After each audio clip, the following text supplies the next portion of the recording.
ರಾಜ್ಯಪಾಲರ ಭಾಷಣದ ವಿಚಾರವೇ ಇವತ್ತು ಇಡೀ ದಿನ ಅಧಿವೇಶನದಲ್ಲಿ ಚರ್ಚೆ ಆಯಿತು. ಅಧಿವೇಶನದಲ್ಲಿ ಬೆಳಗ್ಗಿನಿಂದ ಏನೆಲ್ಲ ನಡೀತು ಈ ಬಗ್ಗೆ ಡೀಟೇಲ್ಸ್ ಅನ್ನ ಕೊಡೋದಕ್ಕೆ ನಮ್ಮ ಪ್ರತಿನಿಧಿ ಪೊಲಿಟಿಕಲ್ ಬ್ಯೂರೋ ಹೆಡ್ ಆನಂದ್ ಬೈದನ್ಮನೆ ನೇರ ಸಂಪರ್ಕದಲ್ಲಿ ಜಾಯಿನ್ ಆಗಿದ್ದಾರೆ. ಅದರ ಜೊತೆಗೆ ರಾಜಕೀಯ ವಿಶ್ಲೇಷಕರಾದಂತಹ ಪ್ರಶಾಂತ್ ನಾಥ್ ಕೂಡ ನೇರ ಸಂಪರ್ಕದಲ್ಲಿದ್ದಾರೆ. ಆನಂದ್, ನಿನ್ನೆಯ ಮುಂದುವರೆದ ಭಾಗ ಅಂತಲೇ ಅನ್ಸುತ್ತೆ ಇವತ್ತಿನ ಅಧಿವೇಶನದ ಕೆಲವೊಂದಷ್ಟು ವಿಡಿಯೋಗಳನ್ನ ನಾವು ನೋಡ್ತಾ ಇದ್ವಿ. ಯಾಕಂದ್ರೆ ಮಾತಿಗೆ ಮಾತು, ನಿನ್ನೆ ಏನೇನಾಯ್ತು ಅದರ ಬಗ್ಗೆಯೇ ಮಾತಿನ ಜಟಾಪಟಿ ಇವತ್ತು ಕೂಡ ನಡೀತು. ಟೋಟಲ್ ಇವತ್ತು ಬೆಳಗ್ಗೆಯಿಂದ ನಡೆದಿದ್ದರ ಹೈಲೈಟ್ಸ್ ಹೇಳೋದಾದ್ರೆ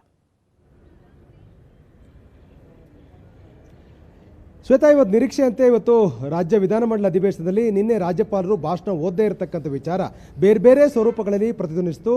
ಬಹಳ ಮುಖ್ಯವಾಗಿ ನಿನ್ನೆ ರಾಜ್ಯಪಾಲರು ಭಾಷಣ ಮಾಡಿ ವಾಪಸ್ ಹೋಗುವ ಸಂದರ್ಭದಲ್ಲಿ ಅವರಿಗೆ ಅಡ್ಡಿಪಡಿಸಿರ್ತಕ್ಕಂಥ ವಿಚಾರವನ್ನು ಮುಂದಿಟ್ಟುಕೊಂಡು ಪ್ರತಿಪಕ್ಷವಾಗಿರ್ತಕ್ಕಂಥ ಬಿಜೆಪಿ ದೊಡ್ಡ ಮಟ್ಟದ ಹೋರಾಟವನ್ನು ಮಾಡ್ತಾ ಅಂದರೂ ಕೂಡ ತಪ್ಪಾಗಲಾರದು.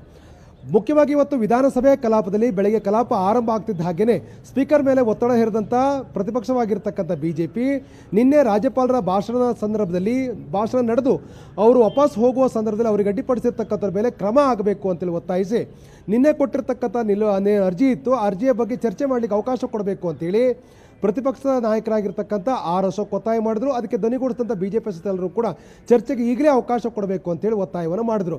ಒಂದು ಹಂತದಲ್ಲಿ BK ಹರಿಪ್ರಸಾದ್ ಸೇರಿದಾಗೆ ಯಾರ್ಯಾರು ರಾಜ್ಯಪಾಲರ ಭಾಷಣಕ್ಕೆ ಅಡ್ಡಿಪಡಿಸಿದ್ದಾರೆ ಅಂತಕ್ಕಂಥ ಆರೋಪ ಎದುರಿಸ್ತಿದ್ದಾರೋ ಅವರೆಲ್ಲರ ಮೇಲೂ ಕೂಡ ಕ್ರಮ ಆಗಬೇಕು ಅಂತ ಒತ್ತಾಯ ಮಾಡಿ ಸರ್ಕಾರದ ವಿರುದ್ಧ ವಾಗ್ದಾಳಿಯನ್ನು ಬಿಜೆಪಿ ಸದಸ್ಯರುಗಳು ಮಾಡಿದರು.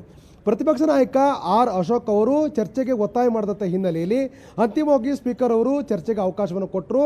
ಚರ್ಚೆಯ ಸಂದರ್ಭದಲ್ಲಿ ನಿನ್ನೆ ಆಗಿರ್ತಕ್ಕಂಥ ಘಟನಾವಳಿಗಳನ್ನು ರಾಜ್ಯಪಾಲರು ಮಾಡಿರ್ತಕ್ಕಂಥ ಡಿಫೆಂಡ್ ಮಾಡತಕ್ಕಂಥ ಪ್ರಯತ್ನವನ್ನು ಬಿಜೆಪಿ ಸದಸ್ಯರುಗಳು ಮಾಡಿದರು.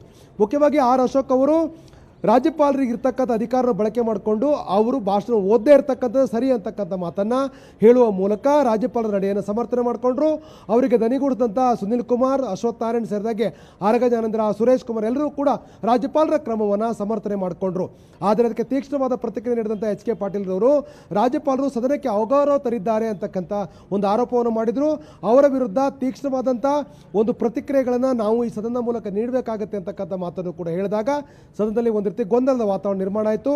ಆರೋಪ ಪ್ರತ್ಯಾರೋಪಗಳು ಎದುರಾಯಿತು. ಆಡಳಿತ ಪಕ್ಷವಾಗಿರ್ತಕ್ಕಂಥ ಕಾಂಗ್ರೆಸ್ ರಾಜ್ಯಪಾಲರ ಕ್ರಮದ ವಿರುದ್ಧ ತೀಕ್ಷ್ಣವಾದಂಥ ಪ್ರತಿಕ್ರಿಯೆಗಳನ್ನು ನೀಡುವ ಸಂದರ್ಭದಲ್ಲಿ ಬಿಜೆಪಿ ವಿರುದ್ಧ, ಕೇಂದ್ರ ಸರ್ಕಾರದ ವಿರುದ್ಧ ವಾಗ್ದಾಳಿನ ಮಾಡಿತು.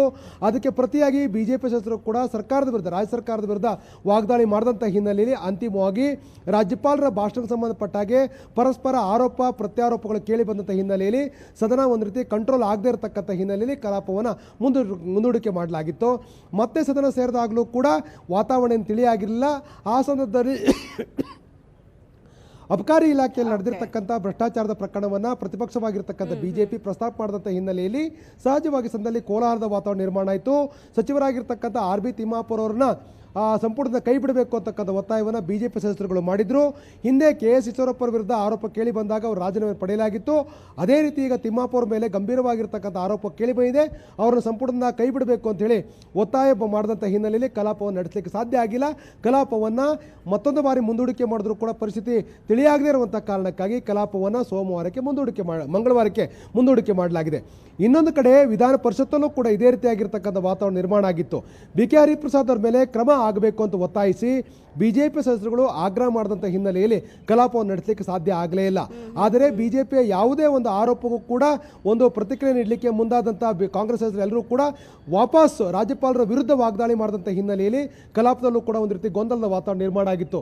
ಸಭೆಯ ಪರಿಷತ್ ಕಲಾಪವನ್ನು ಕಂಟ್ರೋಲ್ ಮಾಡ್ತಕ್ಕಂಥ ಪ್ರಯತ್ನವನ್ನು ಸಭಾಪತಿ ಮಾಡಿದರೂ ಕೂಡ ಸಾಧ್ಯವಾಗದೇ ಇರತಕ್ಕಂಥ ಹಿನ್ನೆಲೆಯಲ್ಲಿ 2 ಬಾರಿ ಕಲಾಪವನ್ನು ಮುಂದೂಡಿಕೆ ಮಾಡಿ ಅಂತಿಮವಾಗಿ ಕಲಾಪ ನಡೆದೇ ಇರತಕ್ಕಂಥ ಹಿನ್ನೆಲೆಯಲ್ಲಿ ಆ ರೀತಿಯಾಗಿರ್ತಕ್ಕಂಥ ವಾತಾವರಣ ನಿರ್ಮಾಣ ಆಗಿರ್ತಕ್ಕಂಥ ವಿಧಾನ ಪರಿಷತ್ತಲ್ಲಿ ಕಂಡುಬಂತು.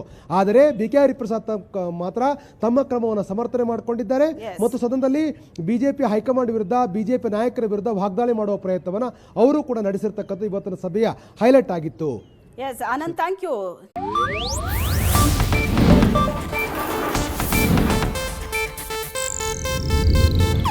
ಇದು ಏಷ್ಯಾನೆಟ್ ನ್ಯೂಸ್ ನೆಟ್ವರ್ಕ್ ಪ್ರಸ್ತುತಿ.